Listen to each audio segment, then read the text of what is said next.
ಉಪ್ಪಿಟ್ಟು ಉಳಿದಿದ್ದಾಗ ಬೆಳಗ್ಗೆದು ರಾತ್ರಿಗೆ ತುಂಬ ರುಚಿಕರವಾಗಿ 2 ವಿಭಿನ್ನ ರೀತಿಯಲ್ಲಿ ಮಾಡಿ ತೋರಿಸಿದ್ದೇನೆ. ನಿಮಗೆ ಇಷ್ಟ ಆಗುತ್ತೆ ಅಂತ ನನ್ನ ಅಭಿಪ್ರಾಯ. ಪೂರ್ಣ ಶ್ರೀ ಸೃಷ್ಟಿಗೆ ಸ್ವಾಗತ. ಇದು ನೋಡಿ, ನಾನು ಬೆಳಗ್ಗೆ ಮಾಡಿದ ಉಪ್ಪಿಟ್ಟು ಸ್ವಲ್ಪ ಮಿಕ್ಕಿದೆ. ಇವಾಗ ರಾತ್ರಿಗೆ ಚಪಾತಿ ಮಾಡ್ತಾಯಿದ್ದೀನಿ. ಅದರಿಂದ ಅದ್ರ ಜೊತೆಗೆ ಉಪ್ಪಿಟ್ಟನ್ನು ಹೇಗೆ ಉಪಯೋಗಿಸ್ಕೋಬೋದು ಅಂತ. ಇದು ಸ್ವಲ್ಪ ಮಿಕ್ಕಿರೋದು, ಇನ್ನೂ ಜಾಸ್ತಿ ಮಿಕ್ಕಿದ್ರೂ ಉಪಯೋಗಿಸ್ಕೋಬೋದು.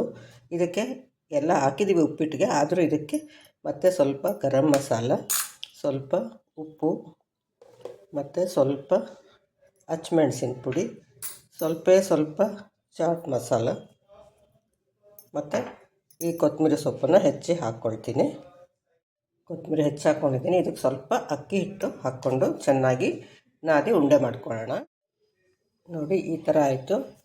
ಇದು ನಿಮಗೇನಾದರೂ ಸ್ವಲ್ಪ ಗಟ್ಟಿ ಇದೆ ಅನಿಸಿದ್ರೆ ಒಂದು ಅರ್ಧ ಚಮಚ ನೀರನ್ನು ಬೇಕಿದ್ದರೆ ಹಾಕ್ಕೋಬಹುದು. ಎಷ್ಟು ಹಾಕ್ಕೊಂಡೆ ನಾನು. ಈಗ ನೋಡಿ, ಇದರೊಳಗೆ ನಾವು ಈ ಉಪ್ಪಿಟ್ಟಿನ ಉಂಡೆ ಇಟ್ಟು ಉಪ್ಪಿಟ್ಟು ಪರೋಟ ಮಾಡ್ತಾಯಿದ್ದೀವಿ. ಇದನ್ನು ಮಾಮೂಲಿ ಗೊತ್ತೇ ಇದೆ ಅಲ್ವಾ, ಎಲ್ಲ ರೀತಿ ಕಡೆಯಿಂದ ಮುಚ್ಕೊಂಡು ಪರೋಟ ಮಾಡುವಂಥದ್ದು ಒಂದು ವಿಧಾನ. ಇನ್ನೊಂದನ್ನು ನಾನು ಇನ್ನೊಂದು ರೀತಿ ತೋರಿಸ್ತೀನಿ. ಇದು ಹೀಗೆ ಲಟ್ಟಿಸಿ ಸುಡೋವಂಥದ್ದು, ನಮಗೆ ಎಷ್ಟು ದಪ್ಪ ಬೇಕೋ ಅಷ್ಟು. ಈಗ ಇನ್ನೊಂದು ಚಪಾತಿನ ಲಟ್ಟಿಸ್ಕೊಂಡಿದ್ದೀನಿ.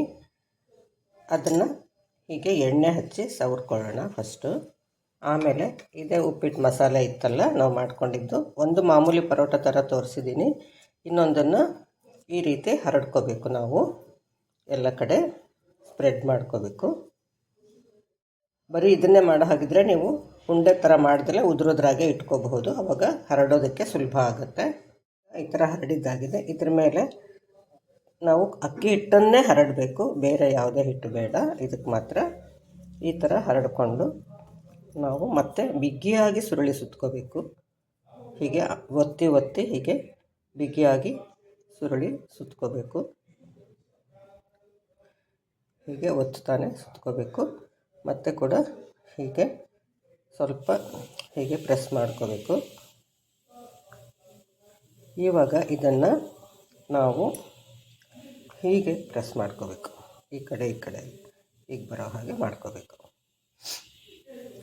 ಹೀಗೆ ಮಾಡಿಕೊಂಡು ಈ ರೀತಿ ಮಾಡಿ ಪ್ರೆಸ್ ಮಾಡ್ಕೋಬೇಕು. ಈಗ ನಾವು ಇವಾಗ ಮತ್ತೆ ಅಕ್ಕಿ ಹಿಟ್ಟನ್ನೇ ಹತ್ಕೊಂಡು ನಾವು ಲಟ್ಟಿಸ್ಬೇಕು. ಅಂದರೆ ಸ್ವಲ್ಪ ಅಲ್ವಾ, ಕೈಯೆಲ್ಲ ಈ ಥರ ಒತ್ತಿದ್ರೂ ಸಾಕು,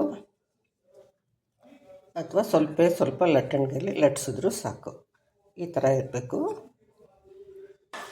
ಯಾವುದಾದ್ರೂ ಟಿಕ್ಕೆಗಳು ಮಾಡ್ತೀವಲ್ಲ, ಬಿಲ್ಲೆಗಳು ಮಾಡ್ತೀವಲ್ವ, ಆ ರೀತಿ ಟಿಕ್ಕೆ ಮಾಡಿ ನಾವು ಇದಕ್ಕೆ ಸ್ವಲ್ಪ ಎಣ್ಣೆ ಜಾಸ್ತಿ ಹಾಕಿ ಸುಟ್ಕೊಂಡ್ರೆ ಇದು ತುಂಬ ವಿಶೇಷವಾದ ಬೇರೆ ರುಚಿ ಕೊಡುತ್ತೆ ನಿಮಗೆ. ಇವಾಗ ಹೆಂಚು ಕಾದಿದೆ. ಇದಕ್ಕೆ ಸ್ವಲ್ಪ ಸಣ್ಣೂರಿನೇ ಇರಲಿ. ಇದಕ್ಕೆ ಮೇಲೆ ಕೆಳಗೆ ಎಲ್ಲ ಎಣ್ಣೆ ಹಾಕಿ ನಿಧಾನಕ್ಕೆ ಸುಡೋಣ. ಒಳಗಡೆ ಪದರ ಇರುತ್ತೆ ಮತ್ತು ದಪ್ಪ ಇರುತ್ತೆ. ಅದರಿಂದ ನೋಡಿ, ಈ ರೀತಿ ನಿಮಗೆ ಬೇಕಾದಷ್ಟು ಗರಿಯಾಗಿ ಸುಟ್ಕೋಬೇಕು. ನೋಡಿ, ಗರಿ ಗೊತ್ತಾಗ್ತಿದೆ ಅಲ್ವಾ. ಇದನ್ನು ಕಟ್ ಮಾಡೋಣ.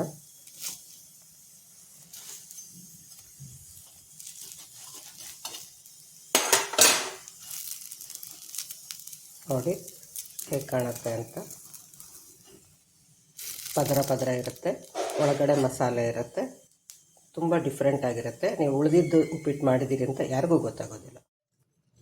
ನೋಡಿ ಹೇಗೆ ತುಂಬ ಮೃದುವಾಗಿ ಕ್ರಿಸ್ಪಿಯಾಗಿದೆ, ಚೆನ್ನಾಗಿರುತ್ತೆ ಟೇಸ್ಟ್ ಕೂಡ. ಇದಕ್ಕೆ ಚಟ್ನಿ ನೆಂಚ್ಕೊಂಡು ತೋರಿಸ್ತಾ ಇದ್ದೀನಿ, ಸಾಸ್ ಕೂಡ ನೆಂಚ್ಕೊಂಡು.